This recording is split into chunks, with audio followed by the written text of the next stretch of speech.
Yeah, so there's going to be no MAUI, but as James said, C# keeps evolving. What I'm going to show you today is the stuff that is on its way into C#, what we call C# 11. That's going to be out with the rest of the .NET 7 wave in a couple of months' time. So just a few highlights from C# that we're adding it. As always, there's big features, there's small features. We ship every year now, so we tend, if we can, we tend to take some of the bigger features and kind of drip them out over multiple releases to make sure that we get the high impact scenarios first, that we get feedback along the way, and so on. So we're going to start with one of the big features that's just plonking right into C# 11, and then we're going to look at some of the other kinds as well. So to start with, I have some very simple code here. We're just going to skip slides and go straight into code. As you know, I like it. And talk about an area that's been a little bit of a weakness for C# and .NET actually all along, which is we've got decent numeric support, but when it comes to abstraction over anything numeric, that's always been a bit of a problem. Like I have a quote-unquote numeric algorithm here. It's a very simple one. It works over ints. You know, it takes an array of them and sums them up. So it's not exactly rocket science. I guess they probably do it too when they build rockets. But the point here is to have some numeric algorithm and then think about what would it look like if I were to take this numeric algorithm and abstract it to being applicable to more kinds of numbers rather than having to copy paste my code for different kinds of numeric types and whatnot, as you kind of have to today. So what if we could take this add-all and make it generic? You know, generic over the kind of thing that you're adding up, the kind of thing that's in the array, that kind of thing that comes back. We'll call all that t instead of int here. I think I got all of them. That's the kind of thing that would be great, right? Now I could call it with an array of ints as I do here, but I could also call it with an array of all kinds of other things. You see, the call here works out perfectly fine. It infers, you know, a type argument int in this case. But of course, the problem is inside of the method body here that, you know, I can't just take random things and add them. Or, you know, 0 isn't a random kind of thing. It's an int. So I get some red squiggles here. But we can get closer using some new magic that I'm about to tell you more about. So let's say where t, let's put a constraint on it. So what I kind of want to say is t is a number. And we now have an interface called iNumber. I have to pass in t to say it's a number that works with t's. So you give the concrete type that's implementing the interface. And what you observe now is that, whoa, the plus is actually kind of working. At least the compiler is not complaining about it, and that usually means it's working, right? That's how these things work. So the only thing that isn't really still, at least pretending to compile as a 0 is really an int. It can't be just anything. But you know, maybe we can ask t, like, do you have some kind of notion of a thing I could start out with, start adding things to, like a starting value of some kind. And this one here called additive identity, that would actually probably do the trick. This also, let's look for something more intuitive. 0 sounds good to me, so I'll take that. So that's it. Now all of a sudden, you know, things seem to work out. Let's run it and see what happens. It's very exciting. You know, you don't want dead air. Of course, it takes forever. There we go. There you are. It's 15. It's still 15. The sum of the first 5 integers is 15. So it still does the right thing for ints. But now, to reap the benefits of having generified this numeric algorithm, let's try it on doubles instead. You know, now the array has some doubles in it. So we're going to infer double as the element type of the array, as the type argument to add all. Let's see if that starts adding the doubles up. Yes, so it works. So now it's using doubles plus instead of ints plus, and so on.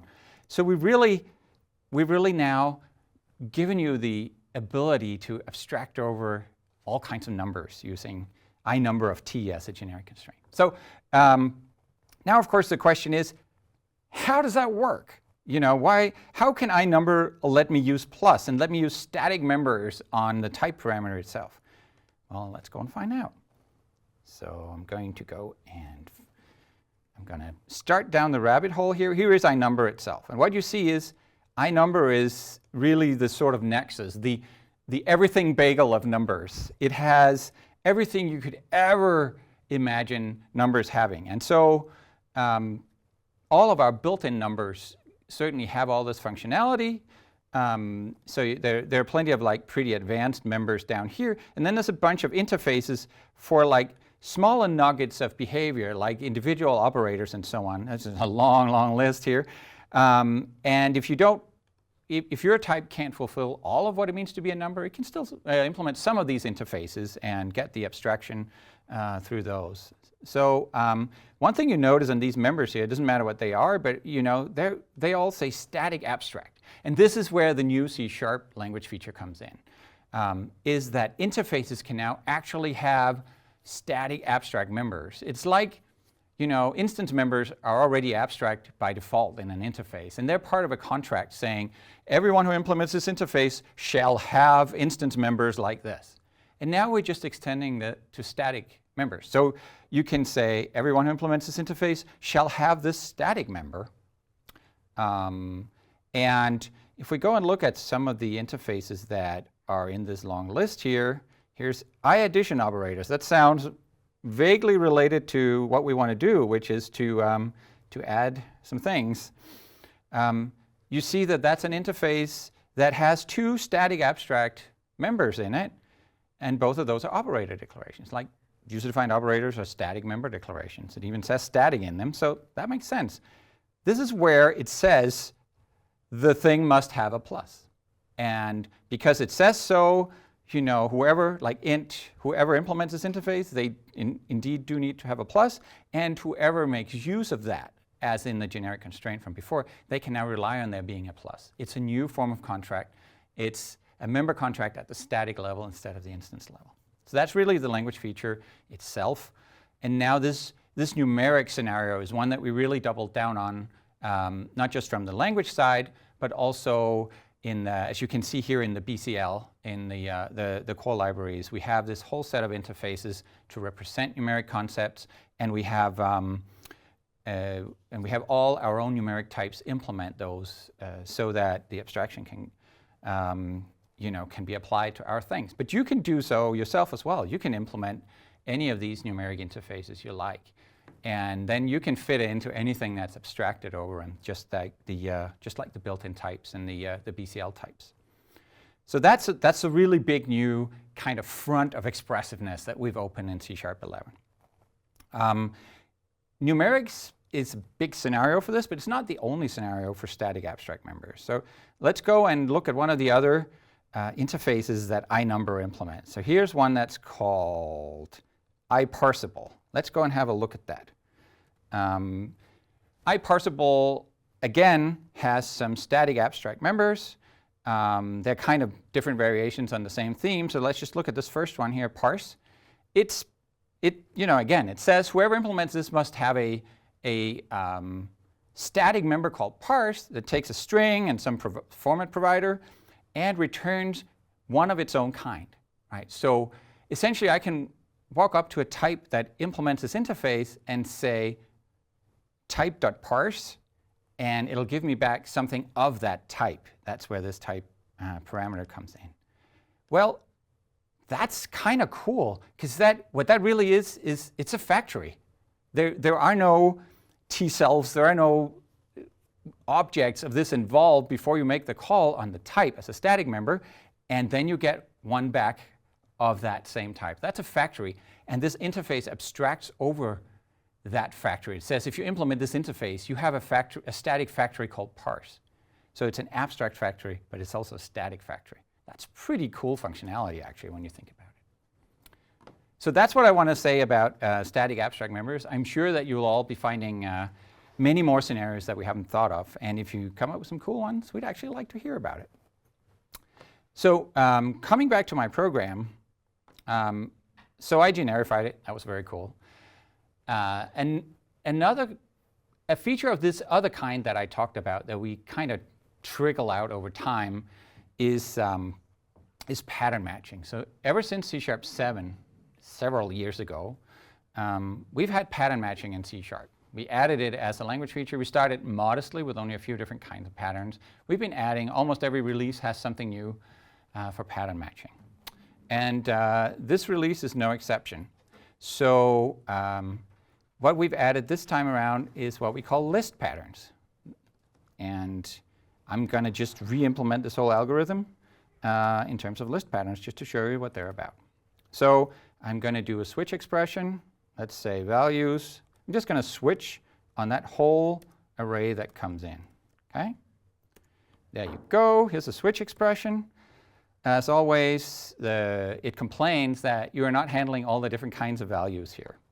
Essentially, I can start putting cases in now for what does this array look like. And here's where the new list pattern comes in. I can say with square brackets A, it might be an empty array. And if it's an empty array, I'll give you whatever the 0 is. I mean, the sum of nothing is 0. And so I'm going to give you that back as the result. And we could keep going. We say if it has one element, well, then we can apply a pattern to that one element by putting it inside of the square brackets here. I'll call it var single for the single element that we got. So this is for one element arrays. And for that, we'll return the single as it proposed there. And now, it only really gets interesting when we get to more than one. Here we can put commas between them. And note, I'm using var here as a simple pattern that always succeeds to just pick up whatever value is here on the first and second place in the array and give it a name. But I could apply any pattern I want here recursively. I could put another pattern on it saying, hey, if it's negative, then I don't want to go here, and so on. And this is where we can use that generic plus that we got in before. But of course, semicolon is not a good idea. Of course, we can't keep going like this because they can be arbitrarily long. So we need some way to kind of grapple with whatever's left, the rest of an arbitrarily long array. And so anywhere inside of one of these, I can put just ... to say, skip over whatever, and then grab the last element. If I actually want to talk about the thing I'm skipping over, I can apply a pattern to that too. We can call that middle here.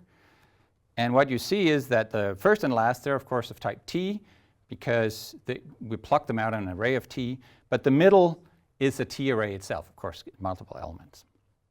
And then I could, what I want to do with the middle is that I probably want to do a recursive call of add all to get that smaller array of things added up. So I could do add all of middle here plus the last. There you go. Of course, that's probably actually not how I want to do it. I probably want to just have, the first element and then the rest. So let's go in and simplify it a little here, like so. And that pretty much takes care of it. If we take this line and move it up, you can see that the good compiler support for patterns strikes and says, hey, this pattern actually, you'll never get there because everything in this pattern is already handled by this pattern. So it actually tells us we can go and we should go and delete just this one. Ignore the errors. This is preview. This is int preview, as you see up here, Visual Studio. So there you go. You have a recursive implementation of the algorithm we saw before. Now it's not the most efficient one because this thing here actually, this slicing an array essentially, is an expensive operation. It'll allocate a new array and copy things over and so on. So there are more efficient ways of doing this, but it serves as a really good example of how list patterns work in general. And it doesn't just apply to arrays. It's essentially any list-like type in, that as long as it has the right operations on it, you can apply a list pattern to it. So if we wanted to make this more efficient, we could use the, span of T is a really efficient type for representing just sequences of memory. So if we turn this into a span, then as you can do with pretty much any collection, then a span is just like 2 pointers essentially. And when you slice it, all you do is you get 2 pointers that are a little closer to each other, pointing at the same memory. So they're all sharing the same array underneath. So now it became efficient as well. So that's list patterns for you. Now let's comment this out and go, comment the whole thing out actually, and go somewhere else. So this is your classic example of a person class here. And we've had examples like this for many releases because we've tried to do more things about how you declare and create classes, just sort of making the meat of working with objects and values just simpler and more, more clear, more maintainable over the years. So, the classic thing about this one here is that it has a bunch of constructors on it because we kind of want to control how you can construct a person class. And yes, we have it overloaded because middle name should be optional, but optional things have to go last. So instead we overload it and we, fine. But it quickly becomes painful when I want to create like a derived class, student, that's a person. And before I even put anything in there, I'm already in debt. I'm already in the hole. I have to deal with the fact that I have to put constructors in that call the base constructors and so on. So that's a lot of boilerplate and it's a lot of maintenance to do all this whole constructor dance. So let's give it a single property here, but other than that, let's go and look at so in previous releases, what we've done is to essentially say, let's make the alternative to having a bunch of constructors as useful and simple as possible. So essentially, ditch the constructors with parameters and just have the default one, and then use object initializers instead to create your object. And let's do a student actually. And it might be a little more code here to create it, but in many ways it's nice. You have more freedom as to the order of it and which ones you want to provide and where you want to leave it to the defaults and so on. So in many ways this is a great experience, both for maintaining the class hierarchies and for the end user of it. But there's one thing that this can't do, and that is that constructors can do, and that is it can't make me give certain values for certain properties. It's always like it's always optional. Everything's optional, right? And that's a problem because you don't want to leave the first name and last name with a default value which is null, which actually goes against the non-nullable types, right? So that's actually what this warning is about. It's like, hey, you are leaving null in there. Your constructors aren't initializing this. And you could sort of try to shut the warning up. You can say everyone's called Doe by default as a last name, but that's sort of just introducing another problem. Or you can say, well, I'm going to explicitly assign null instead of implicitly assigning null, and that at least moves the squiggle over here where I can shut it up with a bang saying, I know what I'm doing, but I don't really know what I'm doing because now people like up here can forget to provide a value for it, and we're left with a student that actually has null as its last name, which we wanted to avoid, right? So what we really want is to be able to say, I promise that I will make the caller of the constructor initialize this property. It is required, and that is what we're adding in C#11 here. We're saying required properties are a thing. By saying it's required, we're shutting up the warning saying it might still be null. The compiler trusts that the caller is going to provide it, and indeed it's going to make them by giving you an error until you do, right? So I'm now forced to do the last name. See, it even shows up as required there, and there we go. We can also you don't have to be non-nullable in order to be marked required, right? It's totally orthogonal to the nullability. We can make this one required, and then even if you want null, you have to say it explicitly or you get an error. Non-reference types, like this value type down here, can be required. So it applies generally and orthogonally to nullability, but those two have really good synergy with each other. So lastly, let me just peek at the time here. Perfect. So that's required properties.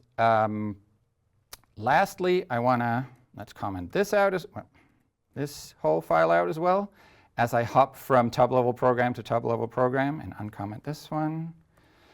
The last thing I want to talk about is what we call raw string literal. So this is, in a way, it's a little convenience feature, but it's super convenient when you need it. So for a while now, it's been a problem in C# if you want to have string literals in your code that also have code in them. And code can be, that's broadly defined as, it has many symbols in it. Because some of those symbols are likely to be backslashes or curly braces or whatnot. And they're likely to kind of mess with, if you just copy paste into a string literal, they will mess with the escaping mechanism in string literals in C#, even if you have verbatim strings. So an example is here where if I want to have this little bit of XML in a string literal, well, I have to escape quotes that are in there. And now I have to go sort of manually, and a tool will help me initially do it, but then when I'm maintaining the string, it'll be a pain, right? So the escape here is needed to get the quote to be part of the content instead of delimiting the string. So what we wanted was a kind of string literal that we call raw string literals that really do have no escapes in them. Like, promise, there are no escapes. So what we do is, and there's a little bit here still to work on with the IDE experience, what we do is make you put not one but 3 double quotes around this thing. And now everything between the start and end triple double quote is content. We guarantee that it is content, right? So if we can go and run it, and you can see that those backslashes, they're now part of the content. They're actually in there. They're no longer escaping something. So if we want to get rid of them, we just get rid of them, and the quotes in there will show up as content. Now, the clever observer here will be, okay, but what if the thing I'm pasting in here actually already has 3 double quotes in it? What are you going to do then? Like if it has 3 double quotes here for some reason. Now, of course, we're in trouble because it looks like it's terminating the raw string literal here. But you can always walk up to a raw string literal and add more quotes to the, now Visual Studio is being a little too helpful here, add more quotes to the beginning and ending double quotes, and you have again, you just have to have enough that you have more than the max that appears inside of the string, and you're good. Now these can also be multi-line, so actually let me go the other way and start taking them down this way here. So here's a multi-line raw string literals, so we can go and put individual elements and individual lines. The content is everything from here to here, so not including the lines where the quotes appear on. So you really have to have a new line before and after the content. And you see this odd line out here to the left. You might wonder what that's about. Let's try and indent the body a little more, maybe put something in it. Let's say 5 + 7 here, just to say something. Let's actually put that in curly braces, this is some XML. And then we go and run it, and what you will see is that even though my literal is indented, it kind of flushes to the left here. It doesn't, the spaces of the indentation in the code don't persist into the actual content. That's what that line is saying. It's saying the content starts here, and everything to the left of this line gets sliced off. And that's great, because that means that when you have these multi-line things, you don't need to indent them all the way to the left margin, even as all the rest of your code is like indented several levels. You can put it where it belongs in the indentation. The downside of it, of course, is what if you wanted that space? Well, we can fix that for you, because what really determines how much white space is sliced off is where this end quote is placed. So the further to the left that I move it, the more you can see the line moves as well, the more of it is kept. It really sort of delineates the line of slicing here. So now I have all the indentation in there. And lastly, the thing you probably also wonder is, can these things be interpolated? I know you said no escapes, so it's all like verbatim content in there, but I really do want to interpolate some things into it. That's how I build up my things, it's literals with a little interpolation in there. And we're like, okay, you can interpolate. So if I go and put a $ in front, like I do with normal string literals, yes, it's interpolated. You see this changes color. This is now actually an interpolation hole. and the thing inside of it is a C# expression that gets evaluated, and the result of that gets put in. So now you can see instead of that thing in curly braces, we actually do get the value 12 in there. Okay, but what if I want to interpolate, and I also want quotes, I want curly braces in my content? What do I do? Well, we resort to the same playbook as before. We're like, okay, well, if you want these single braces to be content, well, you just have to put more dollar signs in there. And the number of dollar signs is how many curly braces it takes to create interpolation hole. So now this is no longer an interpolation hole, but if I do this, then it's an interpolation hole again. And if I add yet another brace here, then it's an interpolation hole with a single brace around, a pair of single braces around it. So you look and you get 12 in a single pair of braces. So there's always like the idea is it's raw, but there's always a way for you to get out if the content somehow is messing with how you want to delineate the content. And that was the last feature I wanted to show. Just want to quickly say that if you want to remind yourselves of the upcoming C# 11 features, just go to the docs pages. What's new in C# 11 right here? It's going to list all the nice features that I talked about. And you should go and play with this because it's all out in preview, and you can play with it right now. Thank you very much.